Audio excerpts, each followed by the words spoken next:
Dynasty the king. What's good, y'all? It's your main man, Michael Smith, and welcome to episode 2 of the Dynasty Exchange, starring, as usual, Josh Walsh, Dylan Egloff, and Davis Nuemi. Always good to see you, fellas. If anybody listened to our pilot episode, you already know that these guys take Dynasty seriously. They are the most hardcore, cutthroat players I have ever met. They are going to help you win your league and contend in your league, not just in the short term, but over the long haul. That's what Dynasty is all about. And today's episode is our preview edition heading into the 2023 season. As you all know from listening to episode 1, we all compete in a league that we call Jerry Jones's Yacht Club. And so I guess I'll start with this. I've kind of gone through an identity crisis in my first year in the Yacht Club. Josh challenged me when we expanded to include me. Yeah, exactly. Josh challenged me that I couldn't compete for the playoffs in my first year. I was like, okay, watch me. And so after the expansion draft, I went about building a contender, what I thought could be a contender. Yeah. It was a good team. It was a good team. Well, I mean, it was a fringe playoff team. It was a good team, Mike. For what you started with, the context is key. We did not give you much to start with, and you traded your way into what we felt. A top 5 team, probably. Yeah. A top 5 team. Yep. Absolutely. Yep. An older That one. wasn't a top 5 team. Y'all are gassing me up. That was not a top 5 team. Check the sources. Power rankings that nobody asked for. The power rankings that nobody asked for. Something privy to the Yacht Club, obviously specific to the Yacht Club. Had you at number 5 at one point or another. It did, because you were bribing me behind the scenes for it. Absolutely. I was not. Okay, now you lied. I was not bribing you. I'm not a fabrication. It's not a lie. It's a fabrication, not a lie. Oh, right. Oh, gosh. We learned that last episode. I don't even remember who was on that team, so let's move on from that. But bottom line is, I didn't think it had a future. Maybe it could have contended this year, but it didn't have a future. So I blew it up, and I had a bunch of picks, only to go and spend those picks on players and have another win now team that I have since blown up again. But now I think I'm in a good spot. Okay, I got 2 young quarterbacks in Aweigh and Stroud, and some young players and some seconds in my 25 first. So I'm competing but not contended. The 3 of you, though, are all in unique positions. Davis, you are by far and away the favorite to win the championship this year. It's music to my ears. Your team is obscenely loaded. It's really crazy. Dylan, you got a very, very good team yourself. You are probably a playoff team, if not a championship contender yourself. You guys can see each other in the final round. Josh, you are tanking for 2025. You have hoarded. I think it's a 14-team league. How many 25 firsts do you have? I got 10, and I'm not done getting the rest. You have 10, 25 firsts, not including I want the Infinity Gauntlet. I want all 14. I really do.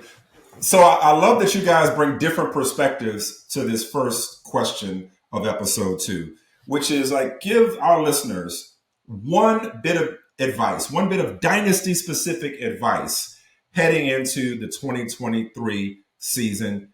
Value King, Davis Nuemi, you lead off. Yep. So I found myself with a pretty old team, right? But they're studs. It's like, it is from the top, it's star-studded. And I've gone back and forth through like, okay, do I start to pivot now and try and get like younger to get picks? And then I got to the point of like, okay, what am I doing this for? I'm doing it to win a championship. I've lost twice in the championship in Jerry Jones Yacht Club. 2 of the 3 years I've came in second, so I'm the best loser, I guess.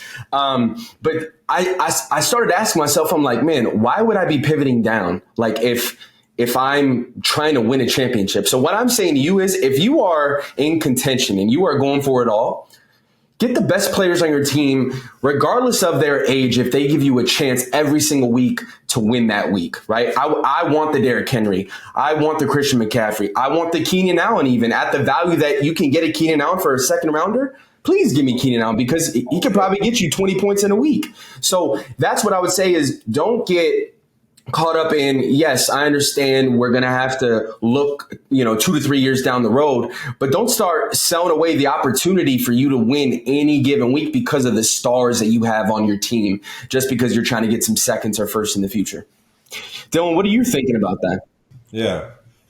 Yeah, mine would be kind of on the opposite side of you were talking about veterans. Mine would be patient with your rookies. I think one of the biggest things that people do is they write off their rookies if they're not producing week 1, 2, even 3, right? Because I mean, we saw Justin Jefferson his rookie year. I'm pretty sure he didn't even get playing time until week 3, week 4. And look at the season he went on to have. So I think the guys like JSN this season, you've got to be very patient on. Guys like Devon Achane, Kendra Miller, those guys that you take, don't give up on them. They're longer term plays, but you can't give up on those guys early. And I would just say, like, if you are in a position where you don't need those guys, or even if you need those guys, you should probably reconsider the direction of your team as a whole. But if you don't need those guys, I would tell you just be patient and let them go. But I know, Josh, you have quite a few picks on your team. What kind of – do you agree with that kind of philosophy? If you were to take all 11 of those picks that you had, would you be looking to flip them, or would you be looking to hopefully have them contribute that season? No, I think you have to – the first piece of advice I would say is don't look at your team. Zoom out, look at your league, and start to examine where you stand in that league, because league context is key. I have accumulated all of these picks because no one else was doing it. And in a 14-team super flex league where we start 3 wide receivers and 2 flex, any time you can get a monopoly or an advantage to control the market, because that's what it is, I'm going to cling to that for dear life. I'm not the person who would say, oh yeah, always draft for the future. All draft pick work out. Draft picks don't work out. They bust all the time. But here's the good news. For 2 years, I have an asset that's going to go up in value. It may hit a ceiling for sure, but it guarantees that my future is solidified with, I'll take 3 firsts and go trade for the quarterback I want. I don't have to risk that CJ Stroud is a bust. If CJ Stroud isn't a bust, I'll go trade Mike for him at market prices. So, but I only arrived at that conclusion because I saw what Davis was building. I saw this coming 2 years ago as he slowly was winning these trades in the margins and building up just a wealth of both capital and young players that he then used to sell and build the super team that he has now. And so I said, okay, I don't want to fight this fight. If you guys follow Warhammer 40K, I'm the Necrons. I'm going to sleep. I'm waiting for like 20. No one got that. And I'm so, there's going to be one guy who gets that in the chat. I have no idea what you just said. No, but basically, I just hit I hit the slumber. I hit the hide. We're going to go dig in the ground and we're going to hide in our little hidey hole and just wait for 2025 and reemerge as a contender, because no one else in the league was doing that. And it was only response because it was contrarian. So, Mike, you're in the middle of an identity crisis. You're trying to decide. No, I'm not. He's established, Josh. He's established. He's got 6 seconds. I'm good now. No, I'm good now. You can joke about my seconds, okay, that's fine. But I'm good now because exactly. No, Dylan and Davis are competing for the championship. Josh, your attention is on 2025, which is why Dylan, he's already your best friend, but Dylan's Devy deep dive is going to be especially interesting to you as he talks through prospects in the upcoming 24 and 25 drafts. He'll do that every week. I am not contending. I'm competing. I like to think my team has got some competitiveness to it. I'm probably in the middle, but I'm in the middle with 2 young quarterbacks, and I'm okay with that. Let me ask you a question, Mike, real quick before we move on. So, alluding to what I was saying to being patient with rookies, you've got a ton of rookies, and I don't want to spoil your strategy entirely, but are you going to wait and be patient, or are you looking for as soon as they pop to kind of flip them? Yep. That's a great question. That's a great question. Honestly, I think it just depends on who I like. Like, there are some guys that are just like, this is my guy. And a lot of those guys are guys that I drafted more so than acquired, oddly enough. I had a trade conversation with somebody in our league the other day. He wanted Michael Wilson or he wanted Jaden Reed. And I told him, oddly enough, I was more willing to trade Jaden Reed, even though he's valued higher on KTC and has around better draft capital attached to him over Michael Wilson, because I drafted Michael Wilson. And I want to see that through. So a lot of it for me is just more sentimental, to be honest with you, in terms of who I hold or who I flip. But, I mean, I got quarterbacks. And so I'm not itching to do anything now. I pitched my wagon to Richardson and Stroud, and we'll see what happens with the rest of my team. And y'all know I invented 0 running back, so there's that too. I ain't worried about running backs. I'm just trying to get. I do want to say to that, Mike. I do want to say we got to be careful as Dynasty owners to be too sentimental with the players on our team. Like, nobody. I mean, and yeah. Oh, I know you don't care. You would trash your wife and your mom. Yo. I know. I'll throw in my firstborn as well. Yeah. But I feel like we put ourselves, we kind of pigeonhole ourselves if we feel like we're not able to trade players because we have the sentimental value, right? Josh Walsh, you've put your flag on George Pickens. That's part of the thing of like, I think you as a dynasty owner are going to miss out on potential value and potential winning on the margins if you are so hell-bent on, no, this is my guy. Like, I get that, but anybody not named Patrick Mahomes, buy. If it's the right price, buy. Yeah. No, listen, I can attest to that because I gave you heaven and earth at one point for Justin Fields, but I realized that was a win now move. And then I traded him back to you for Stroud, my 25 first, and some other stuff because I gave up too much. And you won that one. You won that in the margins. That's why you're the value king. But what I do want to get to, though, to that point, is your guys for 2023. Flag plants. George Pickens is one of Josh's guys. I don't know if he is the guy for purposes of this conversation, but you got one guy to pick, one guy to plant your flag on for 2023. Who is that for you, Josh?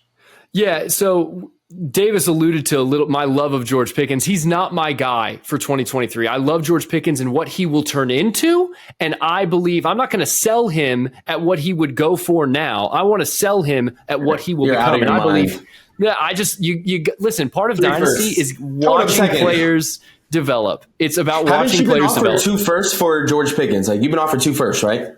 Softly, and the firsts were both your pick and Reed's pick. So it was that's the 2 best teams in the league. George Pickens. Yeah, no. Josh, that's smart. For context purposes, for everybody listening, those are the 2 best rosters in the league. That's basically in a 14-team league. That's early seconds, basically. Do I want the 113 and do I want the 114 in 2024 for a young receiver I can watch develop and believe it? No, it doesn't. It doesn't do that for me. So that's just me personally. You like to watch players develop, but my guy for 2023 is someone we've all gotten sick and tired of waiting for to develop. He's just been a solidified wide receiver 2 year in and year out.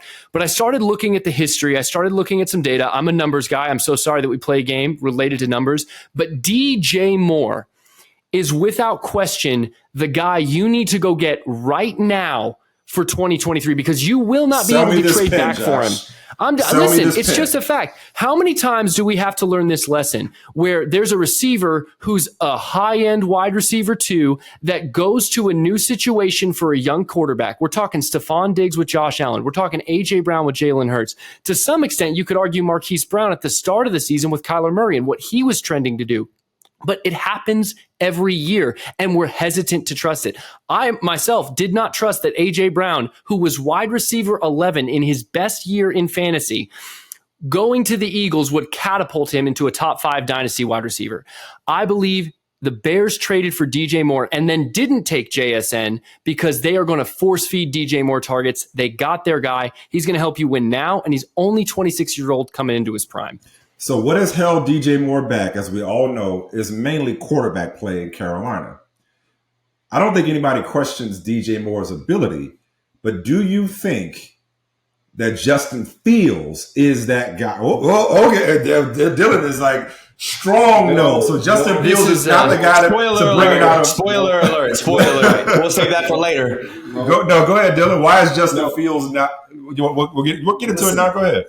Listen, what, Josh, this question's for you, DJ Moore lover. And I know, actually, Davis, you as well. I know you guys all love Justin Fields. You just traded for him. He's the next hot thing. You just compared him to basically Josh Allen. He's going to break fantasy football. Dude, Jalen Hurts. What last year showed you that he could be an elite passer and support a number 1 option?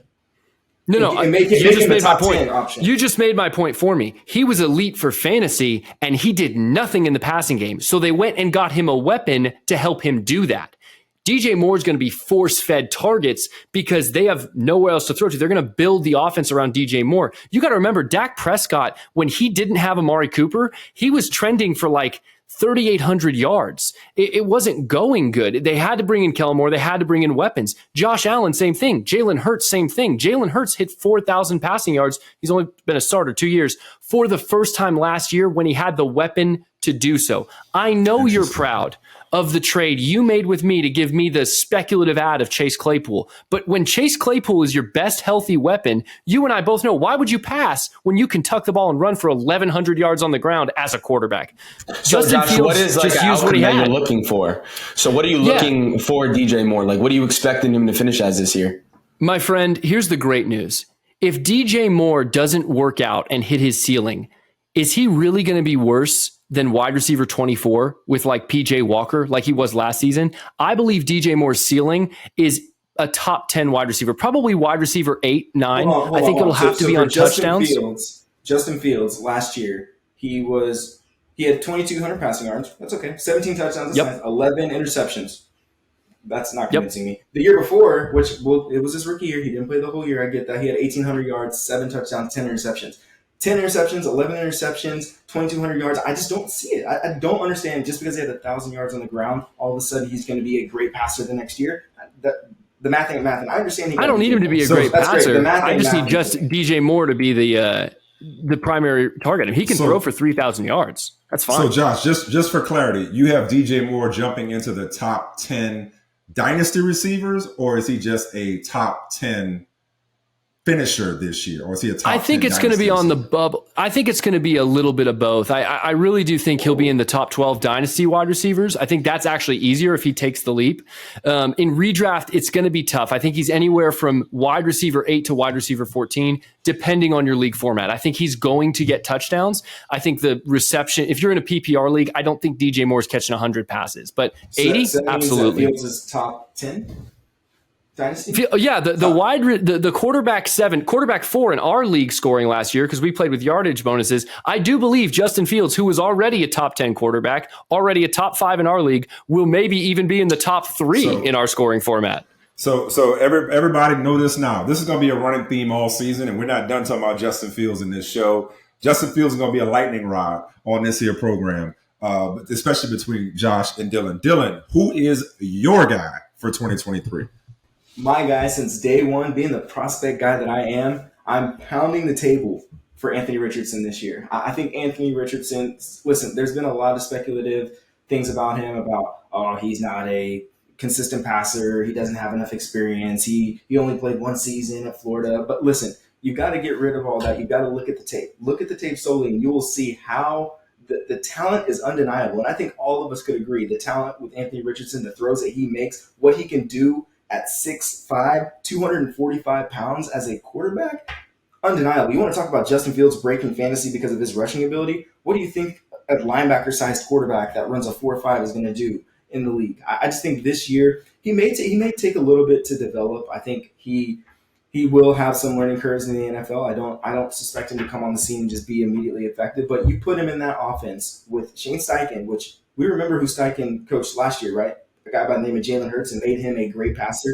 Listen, I think part of the reason why, and we'll get to this later, Justin Fields' situation is why I'm not a big fan on him. It's a complete opposite with A-Rich. A-Rich is put into a system where he has an offensive coordinator, or he has a head coach that knows how to develop quarterbacks. And a quarterback needs his head coach to have confidence in him. His quarterback needs a head coach that's going to be able to speak his language and talk him down. We see it with Trey Lance. Trey Lance, he is, oh my gosh, he is a disaster, right? Because he has zero confidence. The coach didn't even want to draft him, all these things. So, I mean, but Dylan, go ahead. How can you be so out on Fields? And I get you say situation. We've had this conversation before off air, and I'm glad we're having it on air. But how can you be so out when we saw passing production from Fields at Ohio State? And I get that people fade Ohio State just because they've been burned toward in the end of last year. He was really good throwing the ball toward the end of last year. So how can you be so out on Fields, but we've never, ever, even at the collegiate level, seen it from an A-Rich? Yeah, he broke the combine, but how are you so bought into him just because of Shane Steichen, one guy, but you're out on Justin Fields just because of what? Absolutely. I'm in because of the coaching situation. I think it just seems like you don't like Fields. No. Listen, Eberflus is a defensive-minded coach. Last year at the end of the season, sure, he may have passed a little better, but nothing showed me at the end of last season that Eberflus was going to coach his quarterback to be a quarterback. He said, run if you want, all the way to the extent where you get hurt. So I'm not fully bought into Fields. But aside from Fields, A-Rich is who I'm pounding the table for this year. I think he'll have to me, the best year of all three of the rookie quarterbacks. Between him, Stroud, and Young, I think he will have the best year passing. He will have the best year all around, especially for fantasy. He will be the most productive. I pray you're right. Because I mean, like we talked about this last episode, Davis and I talked every day for weeks, if not longer, as he tried to pry the 101 from me. And I was insistent on getting the 104 back. And that was when JSN was the projected rookie 104. Mm-hmm. Post-combine and obviously post-draft, and the way the quarterbacks fell, I was glad I stopped at 4 because I was guaranteed one of the quarterbacks, whoever was left for me. And it turned out that A-Rich, some people's 101 in Superflex rookie drafts, was there for me at 104. So I pray you're right, Dylan. Davis, who is your guy for 2023? My guy is the actual QB1 in this rookie class, Bryce Young, who, and I know you have A-Rich. In 2 separate drafts, I took Bryce Young, with the 102, right? So we're talking about a guy that if he was 6'2", he would have been touted as the next Andrew Luck. He'd have been touted where Caleb Williams currently is being touted, right? And considered as a prospect just because of the production at the collegiate level. And the only thing he didn't do was like win a national championship. Every other accolade he got. But then we're also talking about a guy who just knows football. Every single coach throughout the entire draft process through the beginning of camp, he was coming in and was giving suggestions to the playbook and was understanding things that the coaches themselves were like, man, I was not expecting a rookie quarterback to be at this level. So we're talking about somebody that has like moxie on the football field.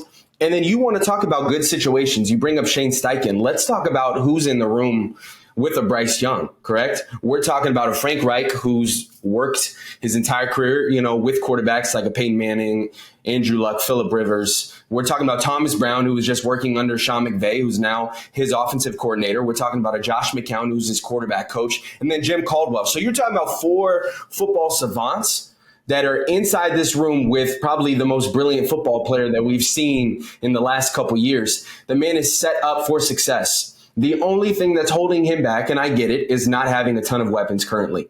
But I truly believe that he's going to be fantasy relevant this year. And I'm making a mark that he's going to be the 5th quarterback as a rookie to throw for 4,000 yards. I'm saying he's going to join Justin Herbert. He's going to join Jameis Winston, Andrew Luck, and Cam Newton. And he's going to throw for 4,000 yards. That sounds like a bold prediction. That's a very bold prediction. Yes. So wait, let me ask you this, Davis, real quick. So you're so bullish on Bryce Young, and maybe this is a testament to just how objective you are and unemotional and unattached you are. You drafted Bryce Young with the 102 in the Yacht Club rookie draft. Correct. Yep. But you've already traded him. Why? Yep. And because I have a team that is ready to win now, do I think he'll be fantasy relevant like this year? Sure. I think he could be a quarterback 12 on the season, which is QB1. But I saw an opportunity where it's like I have a window to win for the next 3 years. I'm going to go get a Jalen Hurts. So I took Bryce Young, Amon-Ra St. Brown, and then a J.K. Dobbins, and I turned that into a Jalen Hurts to put him alongside Pat Mahomes. Right? So that's the way that I'm thinking fantasy. I love this prospect. He is highly touted. He is highly coveted by me. But nobody is safe, especially when I am aspiring to win a championship. Dylan, you had a question? About Bryce Young. I think we are giving him the pass because you're right, Davis. He is probably the most cerebral quarterback that we've seen, just from the knowledge of the game, his ability to take in. We've heard nothing but raving stuff about him from the coaching staff about how he just takes in the process and understands football on a different level. But is there no concern about his size, at all? Are you not concerned one bit? I mean, sure, but at the same time, he played in the SEC, and he didn't have a good offensive line at Bama. He was taking hits there, and that's the thing, though, that I think is an intangible, is just his presence in the pocket. He knows how to take hits. I mean, that sounds weird, but it seems like he knows his body. He knows when to go down. He's not going to try and run somebody over. Where we saw a Justin Fields, he's trying to get an extra 15 yards last year, so he's going to try and run somebody over. I mean, Bryce Young knows he's going to use his legs not as a weapon to get some rushing, but he's going to use his legs to create space so he can find the receiver that's open in the gaps. So, yeah, obviously there's a concern with his size, but not to the point where it's going to make me, diminish or be blind to the fact that he literally has been the best quarterback in college football for the last 3 years. So I'm biased here because, as I mentioned, I'm rostering both Anthony Richardson and C.J. Stroud. Two of your three guys just discussed are rookie quarterbacks, Richardson and Bryce Young. As of this recording on Keep Trade Cut, Anthony Richardson is QB9, Bryce Young is QB10, and for what it's worth, C.J. Stroud is QB14. But specifically, two rookie quarterbacks in the top 10 who have yet to throw play a snap, let alone throw an official NFL pass that counts for anything. Like, obviously, I'm invested because I have two of these guys, but objectively, from a dynasty standpoint, maybe the biggest story heading into the league is these rookie quarterbacks, three of which went in the top 4 picks in the actual NFL draft. Josh, how do you feel about two rookie quarterbacks being in the top 10 on Keep Trade Cut among quarterback rankings when it wasn't that long ago when we had Trevor Lawrence, Zach Wilson, right, Trey Lance, the aforementioned Justin Fields, and Mac Jones? Three of those guys nobody's checking for right now. All those guys went in the first round just a couple of years ago. We know that more often than not, these guys do not pan out. At least the way we think they will, these first round quarterbacks. How do you feel about two of them being in the top 10 already, Josh? No, I think it speaks to everyone's desire for the next new thing. And part of my strategy, this desire to tank for 2 years and rebuild with a bunch of draft capital, it's from watching Davis really understand that I can always trade on hype. And I don't know whether or not Bryce Young is going to be a Hall of Famer. You know, you watch him drop back. I love watching his feet. It's insane. He literally does not move in the pocket. His feet are so still. He seems so confident. I'm like, oh, that's a great sign. At the other time, you know, you look at, he's like 5'11" or he's on his best day. So that's concerning. But either way, you're debating those things in your mind, and there's an offer in your inbox for 2 to 3 firsts for the guy. I can just ship off the question mark and collect the capital and then go buy a player who's guaranteed to produce, who I've seen do it on the field. And so it's those lessons that I've learned that I'm like, I unless I'm really, really committed to a guy, I don't want to pay the price for one of these unproven rookies. I'm not going to, if I drafted him, that's one thing, but I wouldn't go trade for Bryce Young right now. I wouldn't go trade for A-Rich. I wouldn't go trade for Stroud. I'm going to let someone else run the risk of developing them. And then when they've shown what they can do, I'm going to go buy them with all the capital that I've built up. Yeah, screw your strategy, get your boy. If I put Anthony Richardson on the block right now, Walsh is saying he wouldn't come get him. Dylan, get your man. Listen, I actually believe it. I don't agree with it, but I actually believe it, and I think it's asinine. What does he cost, Mike? Let me ask this. No. We're going to settle this right now because I know I'm right. Mike, what would it cost me to come get Anthony Richardson right now? What would I have to give you? I have 10, 25 first. How many would I have to give you? Half. What would you not? Yeah, so I'm trading 5 firsts for a guy who's never played an NFL snap. No, thank you. Absolutely not. But guess who also hasn't played an NFL snap? Whoever the hell you drafted in 2025. You don't even know who it is. That is, my 2025 picks can't tear an ACL. And you're going to want him because we're going to have names. That's my frustration with Dynasty. That is my frustration with Dynasty is how, and Keep Trade Cut in particular. And this is why we've all talked about this offline. I think that the word overpay is the most overused term in Dynasty. Because when it comes to draft capital, you don't know who those people are. They can't play for you now. You don't know where they're going to land. You don't know where they're going to pan out. So for all the people who are like, I don't want to give up this first round pick for this unproven rookie. Well, the pick is unproven, and yet they never depreciate. So your ranking looks real nice on KTC, and you got all this value, and you feel good about it because, Walsh, with all due respect, you're not taking any risks. There's no risk. There's no commitment involved with a bunch of 2025 picks. You can just say, oh, look at all my picks. Wow. Look at all my money that I'm not spending. Hey, Mike, I do want to say to you, I do want to say, hearing you say, and I have enjoyed this as your friend, as your confidant, and as your business partner or trade partner. When I hear somebody say that there's no such thing as an overpay and that you pay for what you're want, licking your chops. You're absolutely licking your chops. I love to hear that. And so, but there is there's something important to what Mike is saying. But wait, before you get to that, wait, hold that thought because I don't want you to go away from overpay just yet. If you want to pivot, because I want to ask you this. And Josh, you're in real estate. Davis, if I knock on your door and you're in a beautiful home, and I say I want to buy your home, and you say, well, it's not for sale, then I got to make you an offer that's going to make you sell your house. That's what I mean. There's a cost for doing business. Point, Mike. Here's my point. There's a cost to doing business, but for my instance, and I'm giving some behind the scenes stuff to probably my tips, I'm shopping people to you. So if I'm going and shopping to you, right, make me name the price, not, oh, well, I'm gonna overpay for this player, because then I'm like, cool, I didn't have to name the price. I'm gonna go with Mike. No, I'm not saying you bid against yourself. I'm not bidding against myself. I'm saying that I don't care what Keep Trade Cut or what the league chat says. If I have conviction about a player and I go pay for that player, I'm not worried about KTC being in the red. Like Chase Brown for 2 seconds?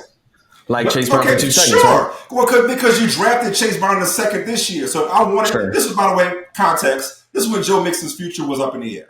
Okay? For sure. No. If you drafted Chase Brown in the second round this year, how am I going to Chase Brown for a second next year? That makes no sense. But if I really want him, here's 2 seconds to make you come up off of him. The same thing with Justin Fields. I gave you the moon and the stars for Justin Fields because would you have traded him otherwise? And then I gave you the moon and the stars back. So because I wouldn't have traded him. So we speak in the same language. But I'm sorry, did you lose your other thought you had? Did I digress too much? Okay. No. It just, I just personally believe that if you are going to be if you're going to be making an overpay, you should only be making that overpay with excess cash or value that you have. So that's where it's like, if people are buying and spending what they don't have, you are in dangerous territory when it comes to dynasty football. That was the only point that I was going to make. I want to say this as well.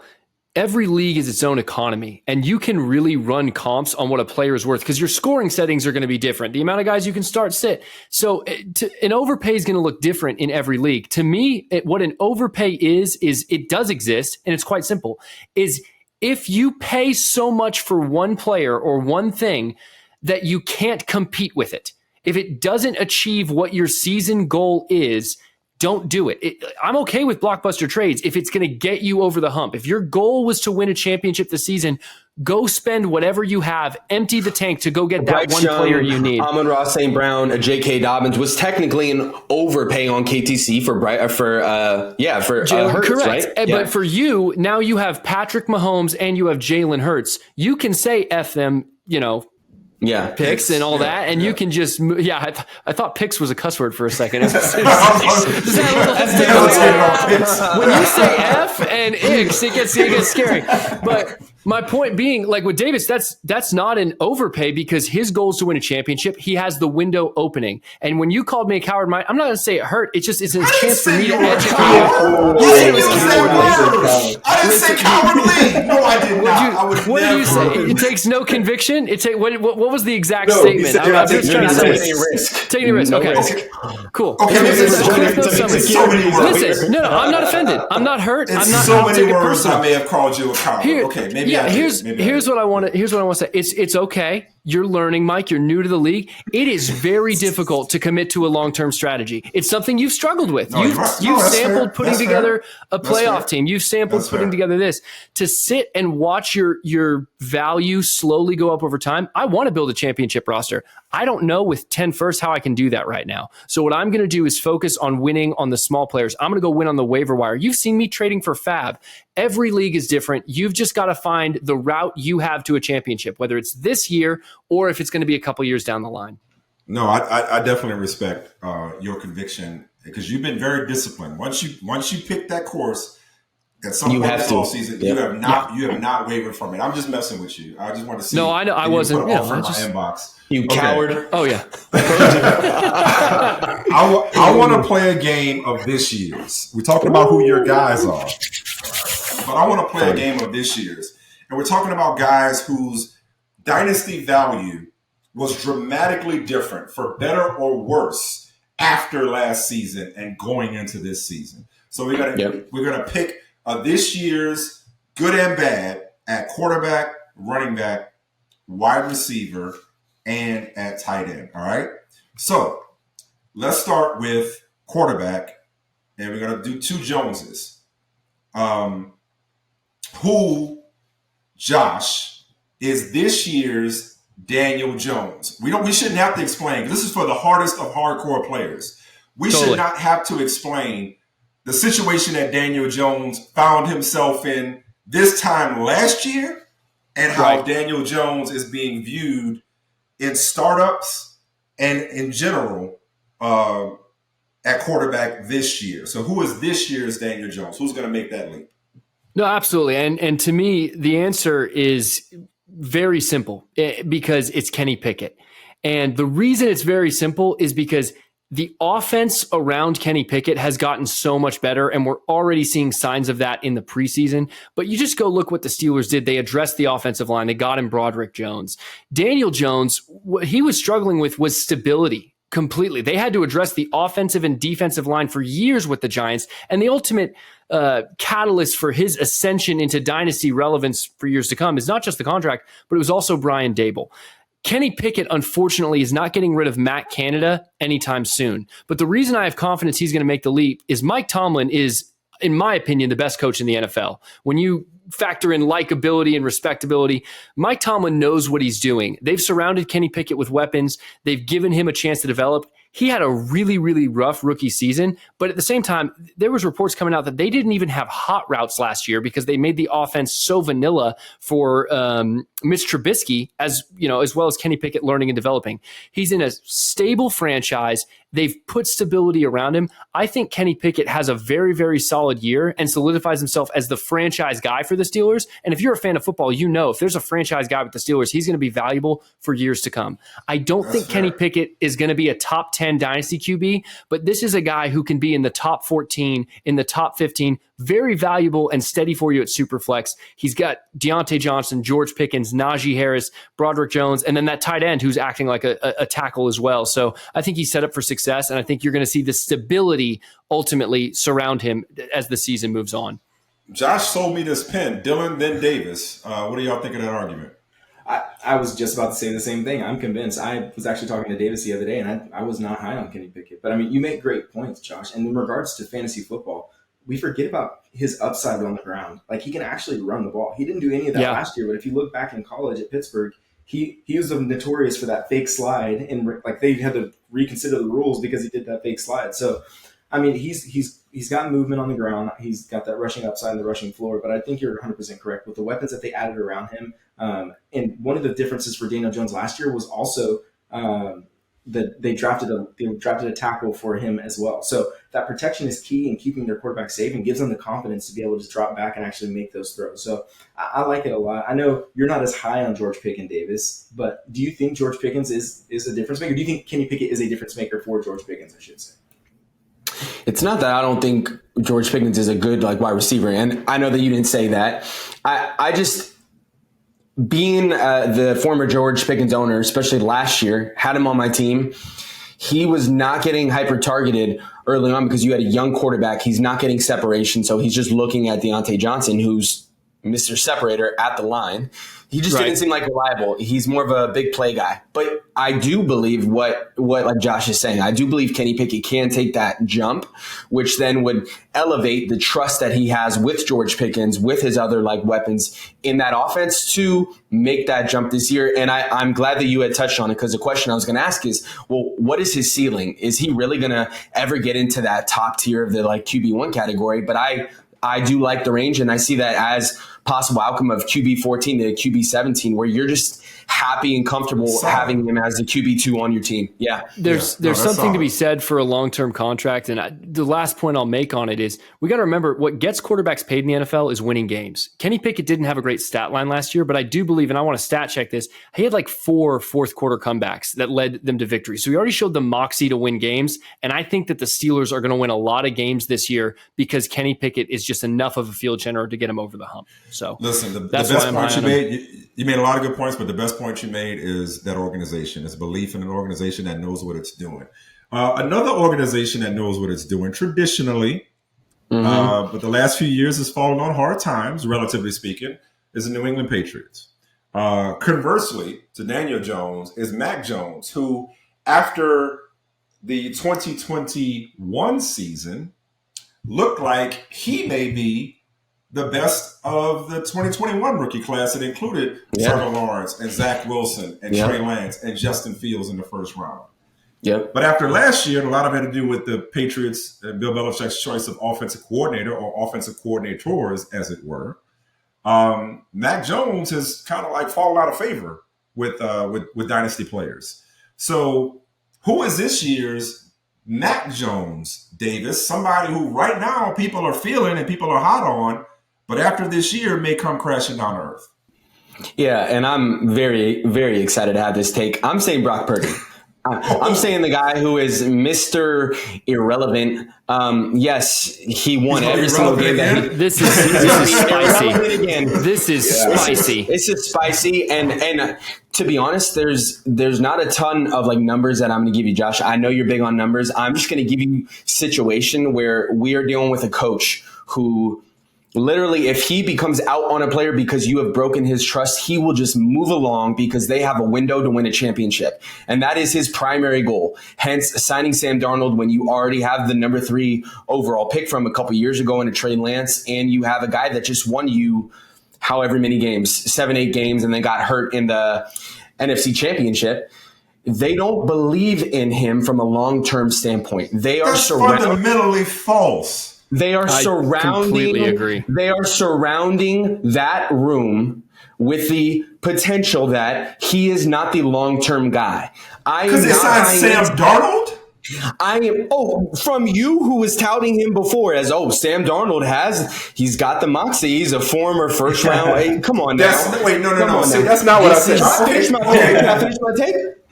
Well, that's a terrible take, but go ahead. If you want to keep making a terrible take, be my guest. Go ahead. Please, by all means. We will be talking next year. I guarantee you, we will be talking next year when Brock Purdy is going to be thrown around for a second-round pick. I do not value him as a long-term starting quarterback in the NFL. Absolutely not. If I have one of them in San Francisco, I want all 3 of them. And if that means I have all 3 of them taking up space on my roster, I want none of them.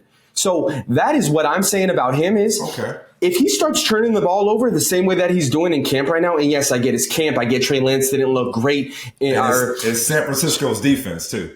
And it's San Francisco's defense, sure. I get that. I understand that. But if he starts to fall out of the good graces of Kyle Shanahan and it comes down to, okay, who's going to win me ball games? Who's going to take care of the ball? And next season, who's going to be a free agent? Probably Kirk Cousins, and they're probably going to sign him to a 3 to 4 year contract. I don't want Brock Purdy. I think Brock Purdy next year is not going to be relevant for dynasty football. I don't think that he is going to be a starting quarterback next year. I believe that last year was great, and he hit a high. But I'm trying to pivot off him at any rate that I can. And if you think it's a terrible take and I fall on this take, I'm totally fine with that. But I would much rather bet that he does fall than he does succeed to get a long-term contract as the 49ers quarterback.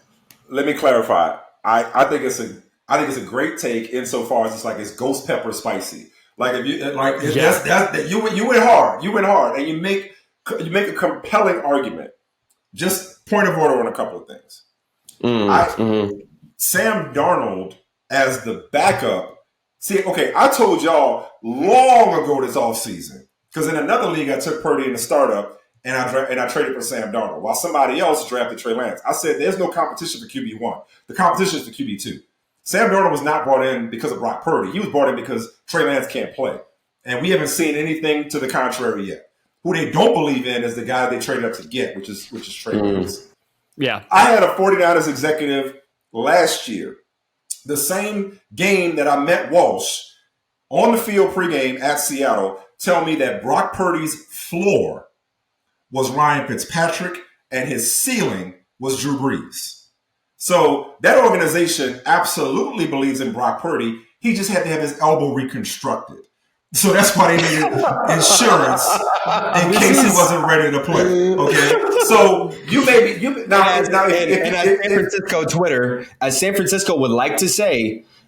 San Francisco Twitter, all the beat writers. Well, there's the daily Brock Purdy interception. There's the daily Brock Purdy interception. This is the battle. Brock Purdy interception. Like, can you take care of the ball, Brock Purdy, please? So he's a young quarterback. I'm not saying he's Joe Montana yet, He's a young He's kind quarterback. of, yeah. But your points, and Walsh, I'll come to you. Your points about Kyle Shanahan being fickle, and you didn't use this word explicitly, I don't think, but the lack of draft capital and investment that they have in Brock Purdy, those points are more than solid. Josh, you about to say something? No, this is such a treat for me, and it should be a treat for fantasy players everywhere. You have a Twitter analyst going up against an NFL analyst and insider, and we're going to find out who's more correct. But Twitter tells no, actually X. Sorry, X. Yeah, X. Forgive me, X. But no, I in terms of the Brock Purdy take, I want to just dismiss this right away. But Davis does have a point, and Mike already alluded to it. Kyle Shanahan, it really is the type of coach that's like, how I will upgrade that position at any given moment on any given Sunday. And Nick Mullins looks good in a San Francisco 49ers offense when Kyle Shanahan's the head coach. So I do think there is a world where Davis is correct, but I wholeheartedly disagree with his take. I want to be on the opposite of this ghost pepper spice. I think Brock Purdy was phenomenal in the games he started. I think the fact that they brought in Sam Darnold, I think that was a sign, like Mike said, that they were going to endorse him.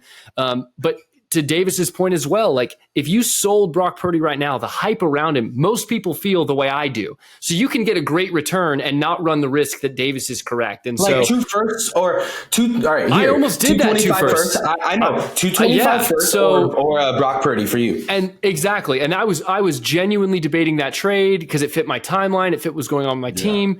And so to your point, even if you're wrong, you're trading hype for production because all he threw for was 1,300 yards and 13 touchdowns and 4 picks in 5 games. That's what we know about Brock Purdy. I still think he's going to be great. I still think he has so many weapons around him. He just can't fail. He just has to be great at the playbook, which is what I believe we saw from him. But yeah, I mean, there's a world, unfortunately, where you're kind of right, Davis. You know, speaking of timeline, we need to move on. In the interest of time, I'll just wrap that up by saying, Davis, you said about Bryce Young, if he were 6'2", we'd be talking about him differently.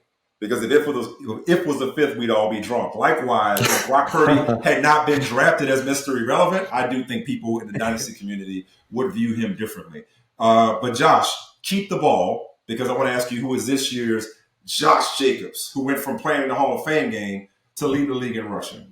No, I'm going to keep this really simple. This guy's not going to lead the league in rushing, but if you look at how he ended last year, Cam Akers is someone who is going to redeem his team's opinion of him. It felt like the Raiders were trying to get rid of Josh Jacobs. It felt like they were shopping him. There was a point last season, in the middle of the season, where Cam Akers seemed like he was out of, he was leaving LA. Like I don't remember the exact feud, but I think he like took them off Twitter or something. I don't know, but it seemed like Cam Akers was not going to be a Ram. And then they couldn't get rid of him. The trade deadline passed, and he finished. This is his finishes at the end of the year. He was in weeks 13 through 17. He was the RB6, RB23, RB23, RB1, and RB14. I tend to believe the Rams are going to be a struggling offense in general. Running backs can survive struggling offenses. You can just lean on them. I think Cam Akers is not going to lead the league in rushing, but I think he's going to catch a lot of passes, a lot of checkdowns because they have a bad offensive line. I believe he's only 24 years old. So I think Cam Akers has a chance to skyrocket back up because the reason he was bad last year was he was still recovering from that Achilles injury. So I'm trying to get Cam Akers everywhere I can right now because I think his price is going to skyrocket after the end of this season. Yeah, Josh Jacobs this time last year was RB29, and even in spite of and even in spite of the contract situation, it's crazy, man. He's still in the top 10 right now, and it's still only 25 years old, if I'm not mistaken. Nuts. Conversely, you know who the RB3 was this time a year ago, Davis? DeAndre Swift, correct. He was the RB3 this time a year ago, now part of a committee in Philadelphia. So who's the guy that everybody is in love with right now, who a year from now, not so much? Talking about the Dynasty RB8 on KTC, Travis Etienne. And it's not just because their games are a little bit similar from a pass catching standpoint, but Travis Etienne, just to me, his situation has too many red flags, or not even red flags, I would say caution signs. Because I would lean more on caution than a red flag because what we saw on the field from a production standpoint was good. I believe, don't quote me, but was at the top of the league from an explosive play standpoint. It seemed like every other week he was he was breaking off a 40-yard touchdown, 40-yard touchdown here, 40-yard touchdown there. But then you started to see as the year kind of went on, and right, he was like battling back from a Les Frank injury. You started to see that he was not as efficient. The big plays were not happening anymore. He was not involved in the pass work. And then you're expecting him to get the volume of a 26 carries a game in order for him to produce what you're hoping for him to produce, which is a RB1 week, right? So, and then you then couple that with they bring in Tank Bigsby, who's probably a top 4 back in this draft class, who's had juice in training camp, who is being considered that they're going to be like a 1-2 punch alongside one another. I'm just saying that I think we could be looking back at like next year where Travis Etienne and Tank Bigsby are both like RB 23 and 24 in Dynasty football, where Travis Etienne is no longer at that top 8 upside because you have 2 legitimate options in that offense that any given week can produce for you. So from a fantasy football standpoint, that's a little scary. I'm not sure I want to be all in on that backfield, but they're both very high quality players. They are good backs. I'm hoping that they get Travis Etienne more involved in the passing game, but I'm out on him at a RB8 cost. Interesting. Yeah. Not as spicy as your Brock Purdy take, but that's pretty damn close. All right, we got a good pace. Let's keep it moving. Walsh, back to you. Who is this year's Amon-Ra St. Brown, who at the end of the 2021 season, people were like, oh, yeah, he's a nice little player, 4th-round pick. You know, they had to throw to somebody. Hawkinson was hurt, yada, yada, yada. Swift was hurt as usual. And then now a Dynasty darling. Who's the receiver that's going to make the jump into elite Dynasty status this year? Totally. I'll try to keep this quick, but, sometimes from your pain comes your purpose. Last year at this time, I set up a 3-way trade because I believed in Amon-Ra St. Brown. I brought 2 of the other owners in the room. It was Basil and it was Sunny D. And I was like, listen, guys, we've got a deal. I was getting Amon-Ra. But what ended up happening is I got cut out of my own deal because I wasn't willing to overpay. Because what I was scared of...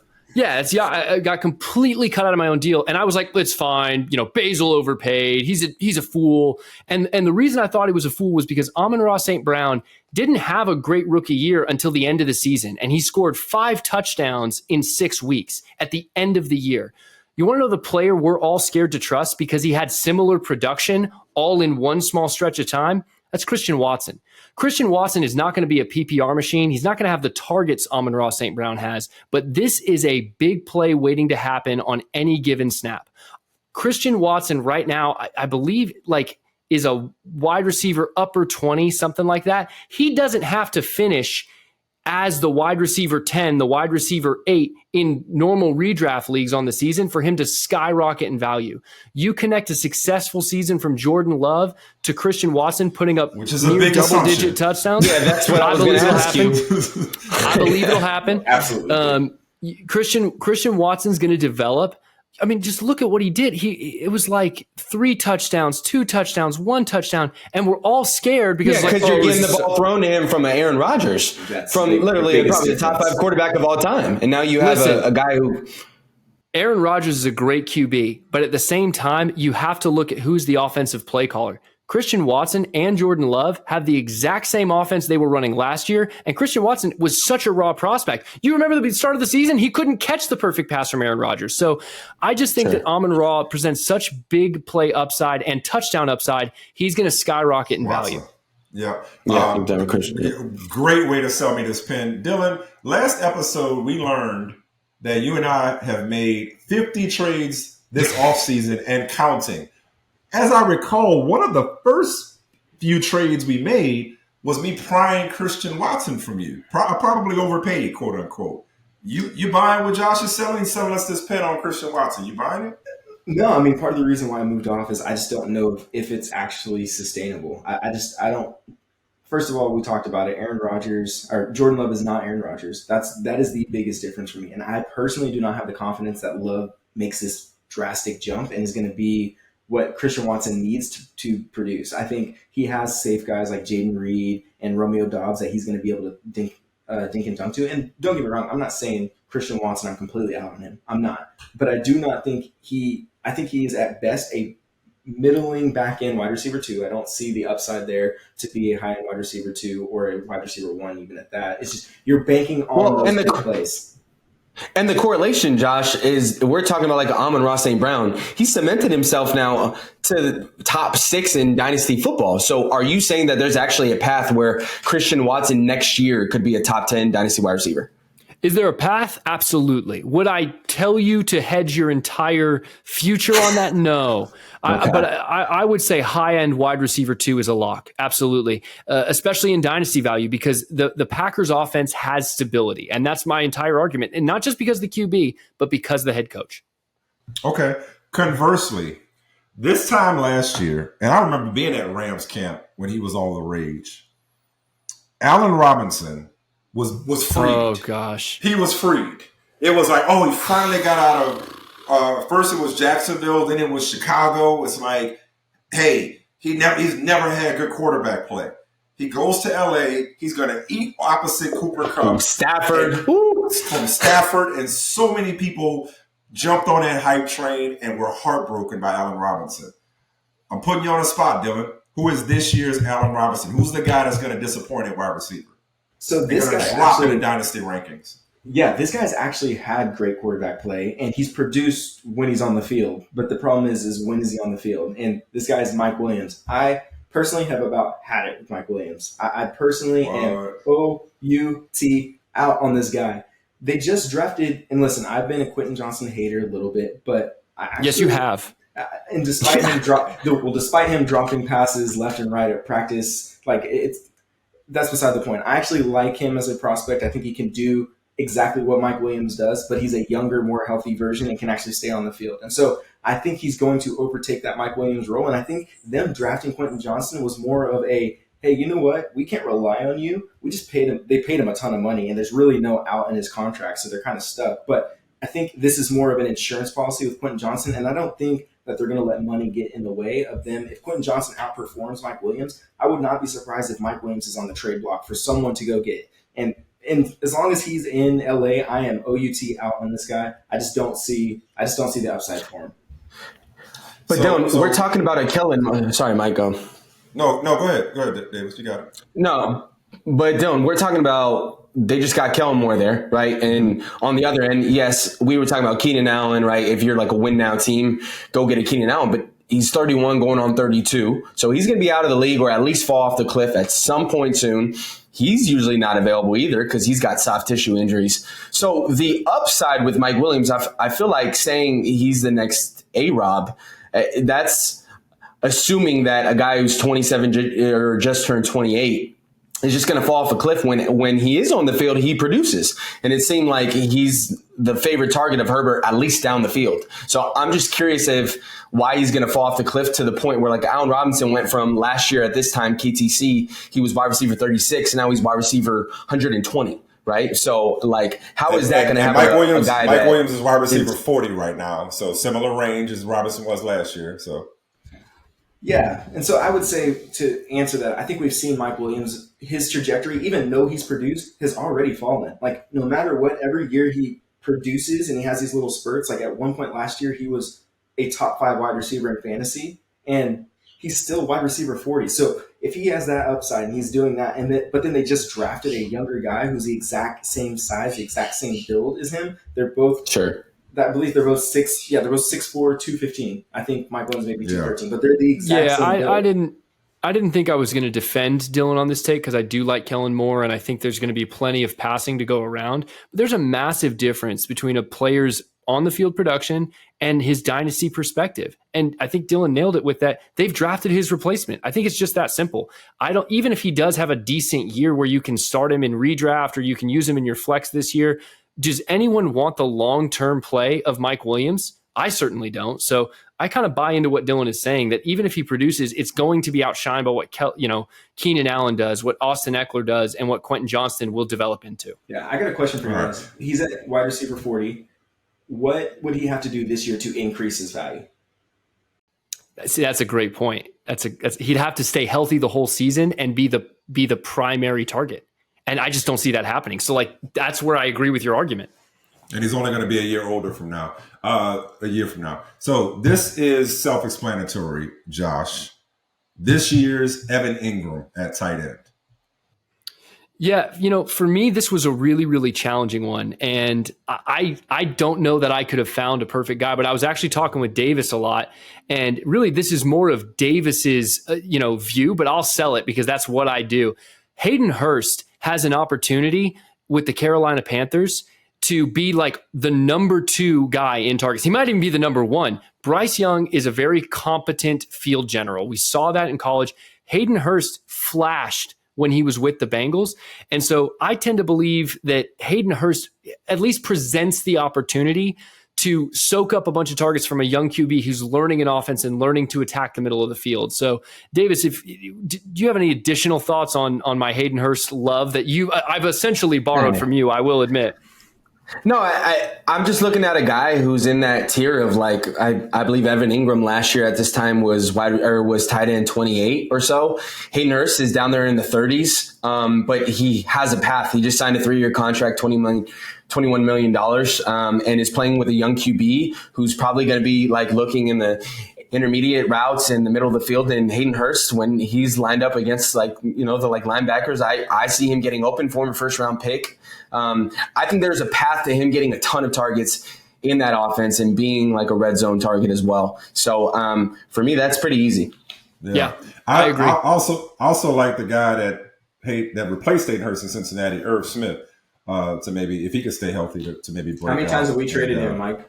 Yeah, how many times have you guys done that?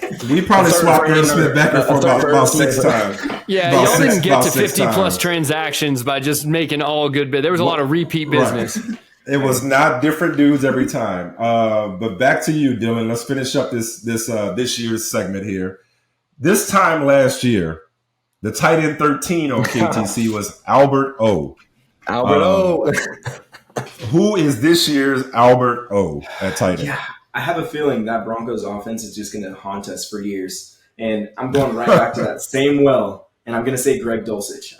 Greg Dulcich is all the buzz right now. He came off a highly productive season last season. Like, he was productive when he was healthy. Now he had that unfortunate injury, but he was productive when he was on the field. However, in comes Sean Payton. And what does Sean Payton do? He went and got his guy, Adam Troutman. Now listen, Adam Troutman. But, I mean, that's his guy. He drafted him back in New Orleans. And what did he do? He went and got him and brought him over here. So I think Adam Troutman is going to, let me say this. At best, there's going to be a rotation at tight end. And that is at best. At worst, Greg Dulcich doesn't see playing time because Troutman's going to get his. So I'm just avoiding Greg Dulcich. I don't think he has that tight end one upside that everyone is talking about. But I do think that Adam Troutman will end up beating him out, and then I don't think it's there for Greg Dulcich. Okay. I want to stay with you, Dylan, to quickly get a preview, because as I mentioned, you are the scout among us. You are the guy that is like a hardcore college football guy. You're a Devy guy. Dylan's Devy deep dive is going to be a staple on this show throughout the season for people like Josh, who are tanking for 2025. A lot of people have already gone all in for 2024. Give us your just overview of the class of 2024. I mean, don't have to limit it to quarterback. Obviously, Caleb Williams is the projected number 1. Drake May, nobody's consolation prize out of North Carolina. Of course, we got Marvin Harrison Jr. A lot of people are looking at. Your brief overview and philosophy and strategy when it comes to trying to plan for the 2024 rookie draft. Yeah, absolutely. I think you hit it on the head, and Josh said it, I think, earlier in this episode, that this is a very top-heavy class. There's a lot of heavy hitters in this class, and it starts at the quarterback position, like you said. The Caleb Williams, the Drake May. We've got tons of guys that are coming in. The Quinn Ewers. You got Jordan Travis coming in. Michael Penix Jr. Like, there's a lot of prospective quarterbacks that are going to be coming in this year. So if you're a quarterback-needy team, this college season, pay attention to those big games, because most of those big games have big-time quarterbacks who are draft eligible. So you want to pay attention to those games. And if I'm someone that has a ton of 24 capital, the main prizes in this draft are going to be Caleb Williams. They're going to be Marvin Harrison Jr. Marvin Harrison Jr. is I know you hear this every single draft class. He is, though. He is like, if he is the definition of a generational player. Like, he really is. I think generations are getting much smaller. Yeah, that's once every 2 years. We got to think of a better word, because it's a bummer, because it's not going to do Marvin Harrison Jr. justice, because Bijan was generational. But he's an anomaly. You say he's an anomaly, man. There you go. Yeah, he's an anomaly. And then the running back class this year isn't too shabby itself. We got Travion Henderson, for me, who headlines that class. He's a running back out of Ohio State. You've got Trey Benson, who's a running back out of Florida State. And keeping in mind, Trey Benson, Braylon Allen, these guys, these are 6 foot running backs, 6 foot. They range between 6 foot, 6'3". They're all 230 plus pounds. So tanks. In this draft, we're not getting the small class that we got last year, and the the Devon A-Chains, the Jahmyr Gibbs, the smaller guys. So if this class is going to be those bruisers that are going to take away those goal line carries from your favorite running backs probably going into next year. So those are going to be guys to keep an eye on. Running back, the life of a running back is going to get even harder, is what you're saying, come 2024. All right, let's land this plane. Let's save the best, or at least the biggest and the boldest, for last. Let's wrap up this season preview episode of the Dynasty Exchange with your bold predictions. Make them good. Don't bring that weak stuff in here, all right? Because I'm going to call you out on it if your bold predictions are all right? Okay. Davis, give us your bold prediction. Your bold dynasty prediction for 2023. By next year at this time, Dalton Kincaid will be drafted as a top 2 dynasty tight end. I don't care who the other tight end is. He's going to be a top 2 dynasty tight end, and I don't even think it's going to be close. I think he's going to have a killer year. He's attached to a Josh Allen. It's going to be, oh my gosh, is this the next Pat Mahomes and Travis Kelce? Wow. So I am planting my flag on that. I'm going to live with that. Dalton Kincaid, top 2. So over Mark Andrews, over Kyle Pitts. Is Dalton Kincaid is next after presumably Travis Kelce, who will be the tight end 1 until he decides to quit. Whenever it's going to be. Okay. Sure. Mike, I know we're trying to move quickly here, but can I just give the viewers one? Oh, absolutely. Can I listen, Davis? I will credit that is a bold take. That is the only thing about that take that I like. Do not believe that. Do not buy that. Rookie tight ends, they take a long time to develop. I don't care how electric he looked in college. Stephon Diggs is the one in that offense, and Gabe Davis is probably still the 2. So please don't buy that. We're still on Gabe Davis. We're still doing Gabe Davis. Yeah. That's the type of owner Josh is. He's still in on Gabe Davis. He's still in on Gabe Davis. I'm not over Dalton Kincaid. Absolutely. Without You're question. out of your mind. You're out of your mind. They just spent a first-round draft pick, and they're lining him up in the slot. He's going to take all of the receptions and all the targets that about TJ Hawkinson last year. I heard this about Eric Ebron. I heard this about Kyle Pitts. I have yet to see it. Who of those tight ends were attached to a Josh Allen? Who of those tight ends were attached to a Josh Allen? That's my point. I'll drop the mic right there. That's touche. We don't say dropping the mic on you. Okay. Ooh. Josh, keep the ball. Keep the mic. Give us your bold prediction. See, first of all, this doesn't even feel bold. This just feels like y'all don't read your history. Jordan Love will be a top 10 dynasty QB after this season. Not a chance. Guys, 10? Jordan Love doesn't top 10. Top 10. And you want to know the guys he's knocking out? Anthony Richardson, Bryce Young, and CJ Stroud. It's just not going to he is going to have a better year than all those guys because he's had 3 years to learn the same playbook with the same head coach with tons of great weapons. Listen, when Jordan Love was drafted, hold on, context. Okay, let's just give people the top 10 before you go too far. Before you get too far down the road, but I want to hear the rest of it. Mahomes, Allen, this is the current KTC top 10. Mahomes, Allen, Hurts, That's Burrow, correct. Herbert, Lawrence, Lamar, Fields, who we know you love. Then it's Richardson and Young, who we talked about earlier. Then it's Deshaun at number 11. Kyler Murray, who's rehabbing at 12. Tua, who people have in the MVP conversation going into this year at 13. Then Stroud. Then Prescott. I'm just going to stop at 15. I'll keep going. Prescott at 15. DJ at 16. And then Jordan.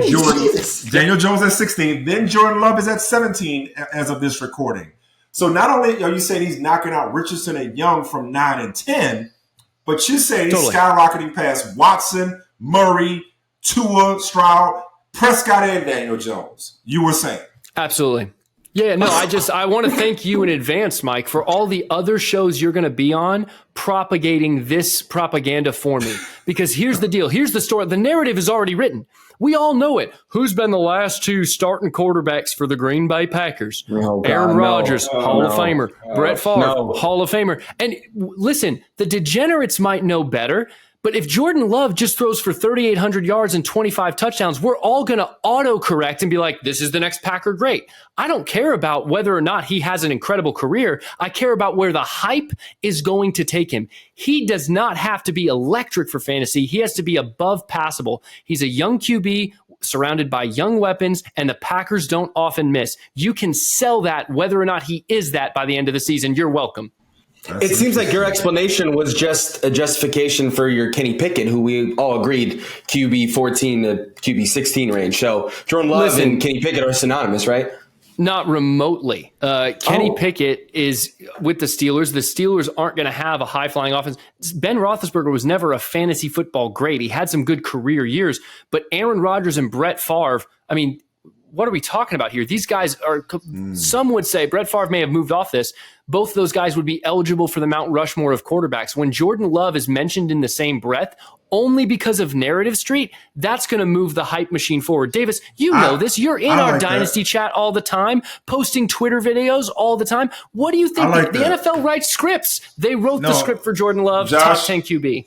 I like it because it's about perception, even if the reality isn't there yet. I do like that. Absolutely. All right.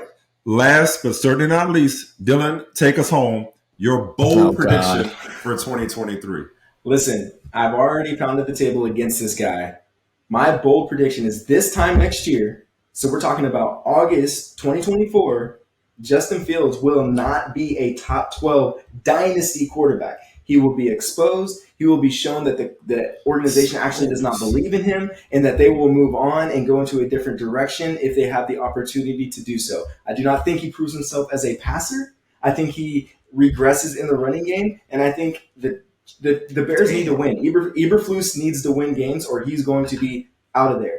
That is probably best case scenario for Fields. However, while Eberflus is there, if he starts to struggle and he sees that Justin Fields isn't getting it done, even though they went out and got a DJ Moore, like we just talked about, and they went out and got these guys to surround him, none of that's going to matter because he's proven that he's not an NFL passer. And Josh, you asked me earlier about Justin Fields, and he was a prestigious passer at Ohio State. Absolutely. So was Cordell, what was his name? Cordero Jones, I believe was Cordero Jones. Was at Ohio State. Yeah. You know, Braxton Miller. Terrell Pryor. Pryor. Yeah. All these guys, you know what? He should follow Terrell Pryor's footsteps, actually. He should go and move himself to wide receiver. That's probably his best. That is probably his best bet. Stop That is probably Mr. his Fields, best I bet. apologize. You know what? I said it. God. Justin, if you're listening, we're so sorry. We're so sorry. We don't know who hurt this man. Yeah, what? I'm just saying. So harsh. I'm just saying. But you know what? Let me just say, y'all get the idea of bold predictions. Not everybody gets bold. They be like, oh, here's a bold prediction. Such and such is going to be a top 25 wide receiver this week. I'm like, that's not, go out on a limb. I commend you. Josh, that was very brave of you.